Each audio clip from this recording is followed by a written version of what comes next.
챕터 8. 두려움은 너희를 강하게 만들어줄 극약 처방이다. 2023년 12월 23일 창조주님 메시지. 사람의 의식 성장을 방해하는 건 두려움이다.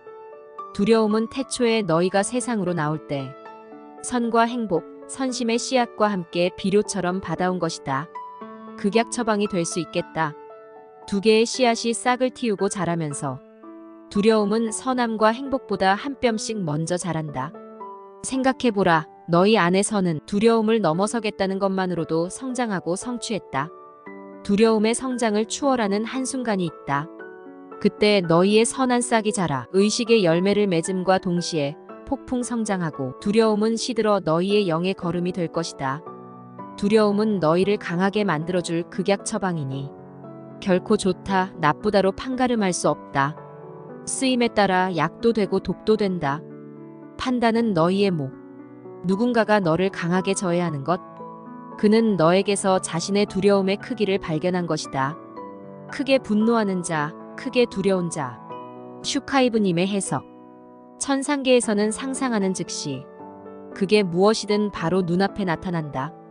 아름다운 숲속을 걷고 싶다고 생각하면 그곳에 있게 되고 붉은 노을이 지는 해변을 상상하자마자 그곳에 서 있는 자신을 발견하게 된다. 하지만 거기에는 부작용이 있다. 자신의 전생, 전전생의 체험을 통해 알게 된 것들은 언제든 펼쳐낼 수 있지만 영적 성장을 도모할 수는 없다는 것이다.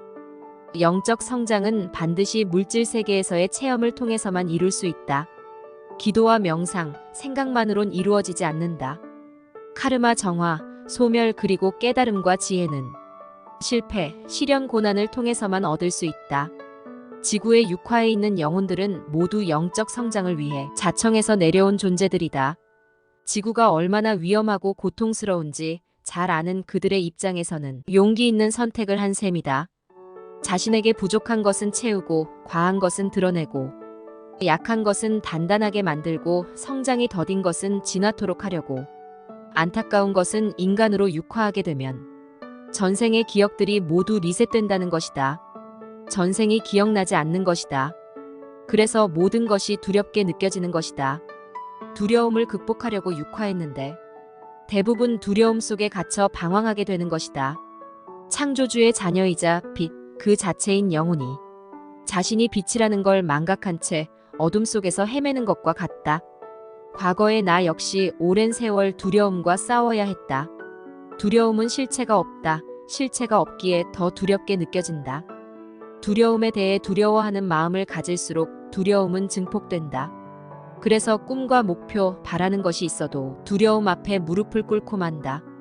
과거의 나 역시 그랬던 적이 많았다. 하지만 나는 두려움과 맞서 싸우는 숱한 과정에서 알게 되었다. 두려움의 정면을 마주보고 싸울 때 두려움의 실체는 허수아비와 같다는 것을. 들판에 서 있는 허수아비는 멀리서 바라보면 실제 사람처럼 보인다. 하지만 가까이 다가가 보면 가짜 형상이라는 걸 제대로 알게 된다. 내가 두렵다는 생각에 사로잡혀 정확하게 살펴보지 않은 탓에 그동안 두려움에 속아왔구나 하고 깨닫게 된다. 그 순간 두려움은 사라져버린다. 대신 두려움 속에 감춰져 있던 선, 희망, 용기, 믿음, 행복의 씨앗이 영혼의 밭에 심긴다. 그 씨앗은 훗날 더 큰 두려움에 직면하더라도 능히 그것을 제압할 수 있는 의식 성장이란 열매로 자라게 된다. 그리고 이는 영적 성장으로 이어진다. 과거 자신을 고통스럽게 했던 두려움이 결과적으로 영혼의 자양분이 되는 셈이다. 두려움은 어둠이 아니다. 자세히 들여다보면 빛이다. 나의 안과 밖을 환하게 밝혀주는 등불이다. 두려움을 극복하는 순간 우리는 영적 성장을 이루게 된다.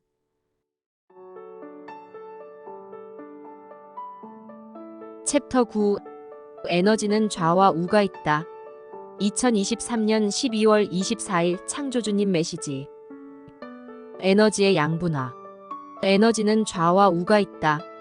좌에너지는 자신을 따라 흐르고 우에너지는 타인에게 영향을 준다. 사람의 좌뇌와 우뇌가 발달한 것 또한 여기서 기인된다. 우에너지가 발달했다면 내어주는 삶이 편할 것이다. 그것이 답일 것이다. 슈카이브님의 해석. 우주 만물은 에너지로 되어 있다. 눈에 보이는 모든 것들은 에너지가 응집되어 나타난 것이다. 보이지 않는 것들, 보이지 않는 세계 역시 창조의 원리에 따라 응집된 에너지로서 존재한다. 다만 저차원의 육안으로는 고차원의 세계를 볼 수 없다. 우주를 구성하고 있는 모든 것들, 심지어 영혼까지 에너지로 되어 있다. 2000년 전 예수께서는 너희는 세상의 빛이다 라고 말했다. 빛은 에너지이고 존재는 에너지로 되어 있기 때문이다. 지구를 벗어나 우주 모든 공간을 가득 채우고 있는 에너지는 각각의 개체로 존재하지 않는다. 에너지 하나하나는 전체를 위하고 에너지 전체는 하나를 위해 서로 이어져 합심하게 된다. 아버지께서는 에너지의 양분화에 대해 내게 알려주셨다. 에너지에도 좌와 우가 있는데 각기 하는 역할과 사명이 다르다는 것이다. 좌에너지는 자신을 따라 흐른다. 자기 중심이라는 뜻과 같다. 좌뇌를 언어의 뇌라고 일컫는데 주로 논리적 기능을 관장하기 때문이다. 좌뇌가 발달한 사람은 수학적 논리, 말하기, 쓰기, 추리 능력 등이 뛰어나다. 그 때문에 숫자나 기호에 대한 이해력과 논리적 사고력이 발달해 있다. 자신을 따라 흐르는 좌에너지는 이성적이고 사실적이며 현실적인 것을 선호한다. 우에너지는 타인에게 영향을 미친다. 우뇌가 발달한 사람은 감성적이거나 예술적인 감각이 뛰어나다. 우뇌가 발달한 사람은 이미지화된 패턴 인식력이 뛰어나다. 그래서 독서를 하고 그림을 보고 음악을 들을 때 어떤 특정한 이미지를 생생하게 떠올린다. 패턴이나 공간을 이미지로 인식하기 때문에 좌뇌가 발달한 사람보다 예술이나 운동 분야에서 두각을 나타낼 수밖에 없다. 음악가, 미술가, 운동선수 중에 우뇌가 발달한 사람이 많은 이유다. 나는 우에너지가 강한 사람이다. 우뇌가 발달해 내가 가진 것들을 누군가에게 나눠주는 걸 좋아한다. 그럴 때 상대가 느낄 기쁨과 행복이 오롯이 내게 전달되기 때문이다. 그래서 나는 받을 때보다 줄 때 더 기쁘고 행복하다. 물론 우에너지가 발달한 사람은 좌에너지가 발달한 사람에 비해 상처받는 일이 많다. 본인은 수많은 시련과 고난을 통해 얻은 귀한 것을 선물하지만 상대방은 그걸 모른다. 하나를 주면 둘을 원한다. 그러다 어느 순간 상대방은 감동은커녕 받는 것을 마치 당연한 권리인 양 착각하기도 한다. 서로 마음이 상하고 관계까지 틀어지는 경우가 많은 이유다. 우리는 창조주로부터 모든 능력을 부여받았다. 자신이 바라는 걸 창조해내는 능력이 있다는 말이다. 그럼에도 불구하고 그렇게 하지 못하는 이유는 에너지를 조화롭고 균형 있게 활용하지 못하기 때문이다. 창조주께서 만드신 우주 만물은 조화와 균형을 이루며 존재한다. 그분의 자녀인 인간 역시 한쪽 에너지만 발달시키기보다 좌뇌와 우뇌의 협력을 통해 에너지의 균형을 이루도록 해야 한다.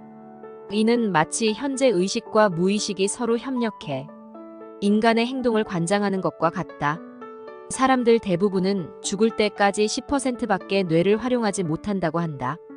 좌에너지와 우에너지를 균형 있게 활성화할 때 우리는 우리의 뇌를 최대한 활용할 수 있다. 각자에게 내재한 천재성, 창의성, 예술성은 좌뇌와 우뇌를 균형 있고 조화롭게 발달시킬 때 빛을 발하게 된다. 여러분이 가장 바라는 행복의 열쇠 또한 균형 있고 조화롭게 발달한 좌뇌와 우뇌에 있다. 시간이 없습니다. 영적 성장, 신성회복을 위해 카페 한 책 협으로 오셔서 많은 깨달음 얻어 가시길 바랍니다. 좋아요, 구독 눌러주시면 좋은 일이 생깁니다. 감사합니다.